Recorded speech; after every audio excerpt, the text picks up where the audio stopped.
Hi hello sambar ఎలా తయారు చేసుకోవాలో చూద్దాము. ముందుగా పెద్ద సైజు నిమ్మకాయ అంత చింతపండు నానబెట్టుకొని ఇది పులుసు చేసుకొని పక్కన పెట్టుకోవాలి.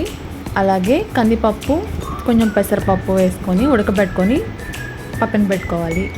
ఇప్పుడు తాలింపు కోసం ఒక పెద్ద బాండి తీసుకొని 3 టేబుల్ స్పూన్ల నూనె వేసుకోవాలి. నూనె కాగాక ఆవాలు వేసుకొని ఆవాలు చిటపట అన్నాక వెల్లుల్లి వేసుకోవాలండి. వెల్లుల్లి కొంచెం దంచి వేసుకోవాలి. 2 ఎండుమిర్చి వేసుకోండి. ఒక రెమ్మ కరివేపాకు,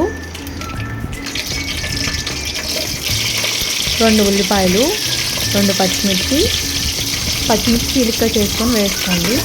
ఉల్లిపాయ ముక్కలు కొంచెం ఫ్రై అయ్యాక ములక్కాయ, క్యారెట్ నిలువుగా కోసుకొని వేసుకోండి.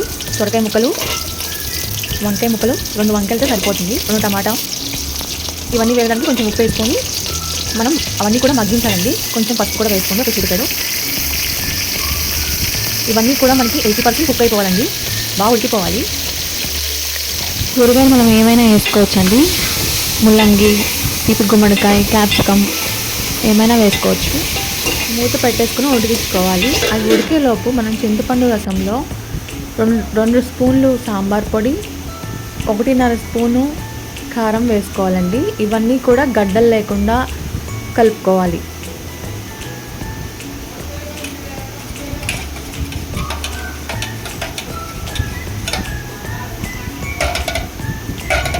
అడుగంటకుండా కొంచెం వాటర్ పోసుకొని ముక్కల్ని వేయించుకోవాలి. ఇంకొక 5 నిమిషాలు వేయించుకోవాలి. సగం వరకు ఉడికాయి. ఇప్పుడు ఇందులోకి మనము చింతపండు రసాన్ని వేసుకొని ఇంకో 5 నిమిషాలు ఉడికించుకోవాలి.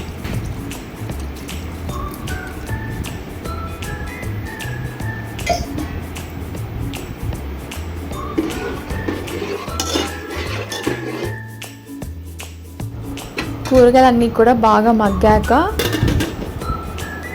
మనము ఈ పప్పులో కూడా మనం వాటర్ పోసుకొని జారుగా చేసుకోవాలి. లేకపోతే గడ్డలుగా ఉండిపోతుంది పప్పు కూడా. చూసారా, ఇలా చేసుకోవాలి. కందిపప్పుని అరగంట సేపు నానబెట్టి 6 విజిల్స్ ఉడికిస్తే మిక్సీ వేసే పని కూడా ఉండదండి.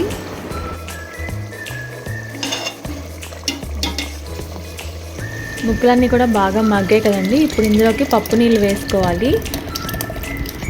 అటు పలుచగా లేకుండా అటు గట్టిగా లేకుండా కూడా మనం వాటర్ పోసుకోవాలి. మనం అడ్జస్ట్ చేసుకోవాలి. మనం వాటర్ పోసుకొని ఉప్పు ఒకవేళ సరిపోకపోతే ఉప్పు వేసుకోవాలి. లాస్ట్లో సాంబార్లో కొంచెం బెల్లం వేసుకోండి, చాలా టేస్టీగా ఉంటుంది. 10 నిమిషాలు మరిగించాక కొత్తిమీర వేసుకొని దించేసుకోండి. అంతే అండి, రెడీ అయిపోయింది.